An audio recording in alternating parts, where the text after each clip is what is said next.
प्यारे दोस्तों अस्सलाम वालेकुम। आज मैं आपको हाथ धोने के आलमी दिन के बारे में बताऊंगी। 15 अक्टूबर को सारी दुनिया में हाथ धोने का दिन मनाया जाता है, जिसका बुनियादी मकसद शहरियों का हाथ धोने से होने वाली बीमारियों से रोशनास करवाया जाता है। अहम बात यह है कि हाथ ना धोने से होने वाली बीमारियों से हर साल 3.5 मिलियन बच्चे 5 साल की उम्र तक पहुंचने से पहले वफात पा जाते हैं। हाथ ना धोने से होने वाली बीमारियों में नमूनिया, इसहाल, नज़ला, अंतड़ियों की बीमारियों के साथ साथ जिल्द और आंखों की बीमारियां हो सकती हैं, जो ज़्यादातर गंदे और सहूलियात से महरूम इलाकों में रहायशी बच्चों को लाहक होती हैं, जो हिफ्ज़ान सेहत के असूलों से बहुत दूर होते हैं और गंदगी में रहते हैं।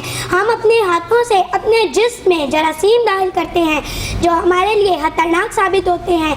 अक्सर औक़ात फुजला खारिज करने के बाद हाथ ना धोना या बच्चे के फुजलों को हाथों को लग जाना इस बीमारी को फ़रोग़ देते हैं। सिर्फ पानी से हाथ धोना काफ़ी नहीं, बल्कि साबुन का इस्तेमाल करना भी बहुत ज़रूरी है, जिससे जरासीम काफ़ी हद तक ख़त्म हो सकते हैं। हमें खाना तनावल करने से पहले लाजमी तौर पर हाथ धोने की ज़रूरत है, ताकि हम अपने बच्चों को एक सेहतमंद ज़िंदगी दे सकें और इनको अमवात से बचा सकें। याद रखें, हम इन मासूम फूलों को सिर्फ हाथ धोने से एक नई ज़िंदगी अता कर सकते हैं, तो फिर देर क्यों, आज ही इस आदत को अपनाएं। शुक्रिया। नाज़रीन, चैनल को सब्सक्राइब कर लें और बेल आइकन पर क्लिक कर लें ताकि हमारी लेटेस्ट आने वाली वीडियोस आपको मिलती रहें।